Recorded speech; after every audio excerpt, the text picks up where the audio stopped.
If you do not know how to become an abode of divine grace, there are other simpler ways of getting there.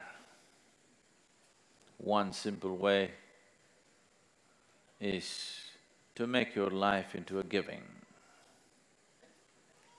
When I say a giving,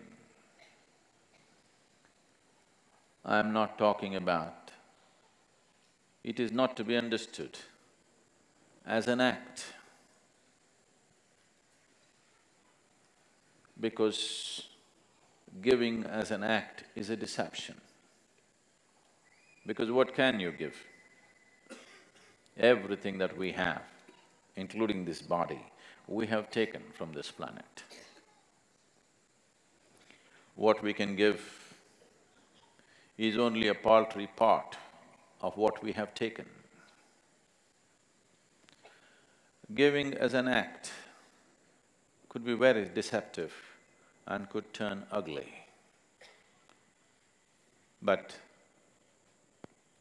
if your giving is your way of being, if your way of being is giving, and your actions are only a manifestation of your way of being, there is no way to avoid that. If you establish your way of giving, when you open your heart to give, the grace of the divine invariably seeps in. That's inevitable. It is not what you give which makes the difference. It is just that for some reason you opened yourself up. That's what makes the difference. If you do not know how to simply sit here and become a doorway to the divine,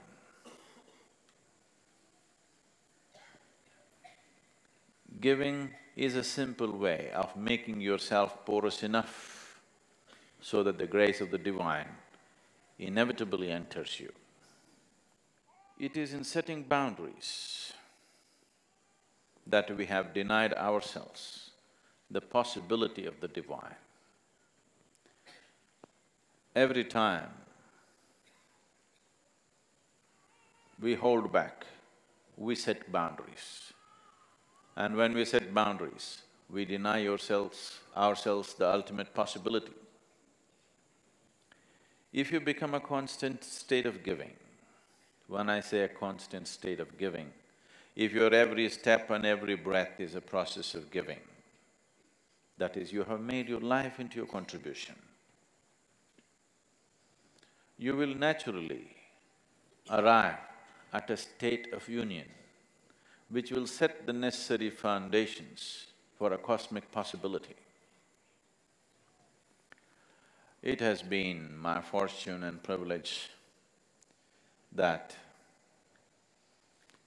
at a very early age, I became a witness to a certain state of giving, a certain transaction which was beyond anybody's understanding who was there, including mine. I have told you, probably many of you, a few times, about my great-grandmother,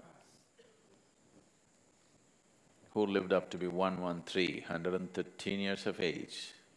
Because she would never die, people thought she's a devil of a woman.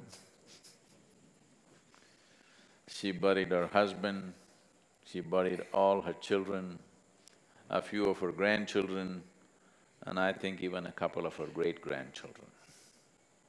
But she wouldn't die, 113 years of age. I have seen her in various kinds of states, but it is her sense of giving which needs to be looked at.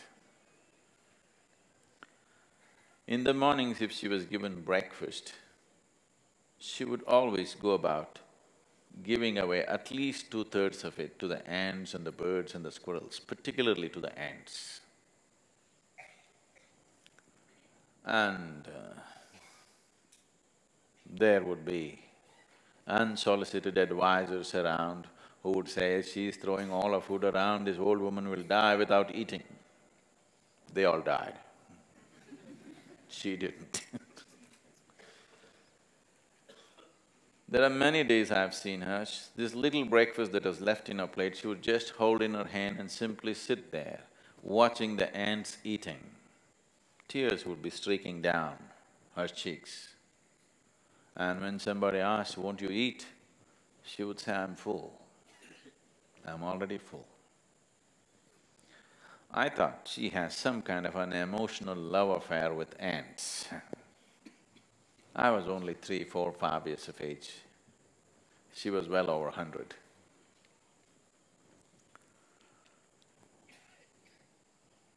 It is many, many years later, I realized there's another way to transact with the world. If the ants ate, she was being nourished. A logical mind would never understand this. This would look like rubbish to a thinking mind. But she was nourished like this. It is this nourishment which gave her an extraordinary longevity. Life happens in many ways. Your nourishment is not just through the food that you eat. Even now, only 25 to 30% of the nourishment comes from the food that you eat. The rest of it is the air that you breathe, the water that you drink and the sunlight. Without these things, you will dissipate.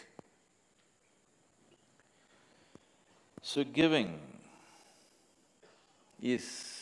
First, I want you to understand, you have come with nothing, so you cannot give. We're just trying to deceive the Creator. We are giving. There's nothing to give. We just act it out.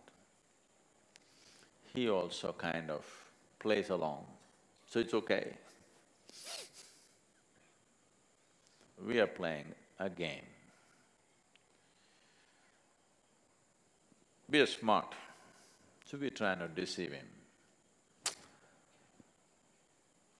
But he's intelligent, so he plays along. He's wise, so he plays along.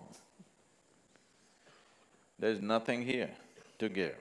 Everything is that we have picked up from here. We take a lot and give little, and that's the only way you can live. Doesn't matter how much you give, what you have taken is bigger than what you have given, always. That's the only way life can be. So don't make too much out of giving. It's just a trick. This possibility, it's a simpler possibility than if you do not know anything, if you do not know any other mode of opening yourself up to the creation. This is a simple possibility, just making every act, every breath into your process of giving, seeing how you can contribute to everything around you, no matter what you're doing. You will see, in 24 hours' time, you will be so rich. The experience of life, the beauty of life will set a glow on your face just like that, simply because that's how you are. Because that's the only way life functions. Life, the process of life is a giving. It's a transaction. In every giving, there is a taking. It is just that you ignore the taking. That's all. Not that there is no taking. There is taking. We are taking more than we are giving. But in your mind, you just ignore the taking. You just keep the giving. Because you don't have to take, it'll be pushed into you.